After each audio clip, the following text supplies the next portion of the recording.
My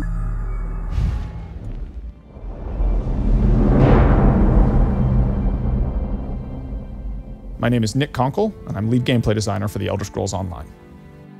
Elder Scrolls games have always had very open-ended progression systems, and this one's no different. There's a huge number of choices, and you can choose to focus on one or spread yourself amongst all of them. And of course, if you spend enough time, you can eventually master them all. So let's start with the very basics. As you play the game, killing monsters, doing quests, or exploring the world, you're going to gain experience points that's going to allow your character to level up. It isn't just leveling up that gives you skill points. You can also get them by finding special shards in the world called sky shards, or by doing special quests along the main path. When you do level up, you get a point to spend in an attribute and a point to spend in a skill. Attribute points increase the three basic resource pools in the game: health, magicka, and stamina. Health is drained when you take damage in combat, magicka when you cast spells, and stamina when you sprint or use weapon abilities. Attributes are how you define your character in broad terms. Do I want to be really survivable? Do I want to be a mage caster person? Or do I want to be a physical in-your-face type attacker?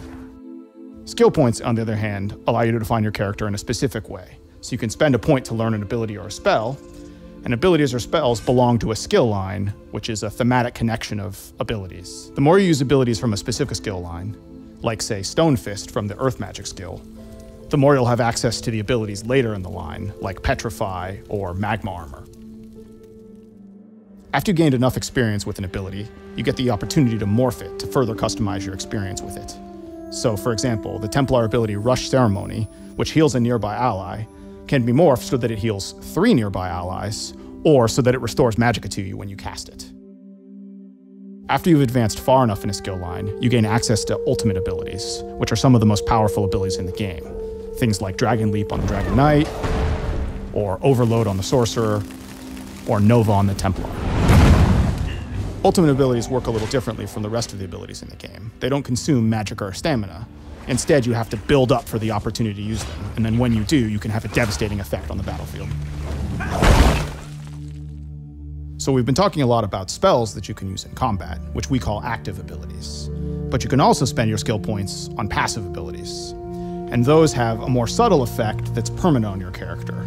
So it can be things like increase the damage you cause with fire spells, or something like where your lightning magic will have a chance to cause the target to disintegrate instantly and turn into a pile of ash.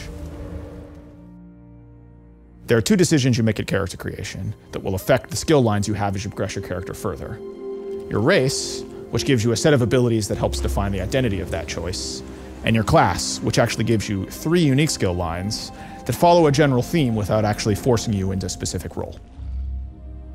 Your class and race skills only represent a fraction of what's possible to get in the game, though. There's a whole set of general skills that are available to anyone who plays the game. A good example of this is the weapon and armor skills, which every character starts the game with, and anyone can take the time to learn and master. So no matter what class or race I picked, if I pick up a sword and shield, I can start getting stronger with that weapon. Or, alternatively, if I want to wear light armor and use a staff, I can become a good mage. You can also find entirely new skill lines for your character by playing the game and exploring the world. This ranges from relatively easy things to do, like join the Mages Guild or join the Fighters Guild, or by finding out in the world the opportunity to become a werewolf or a vampire. Getting one of these new skill lines gives you the opportunity to get special abilities that wouldn't be available to your character otherwise. We've really only scratched the surface of all the different combinations of builds and abilities that players have been making using this progression system, and that's what you'd expect in an Elder Scrolls game. It's all about player choice. You can build the character the way you want to, and we can't wait to see what you guys come up with.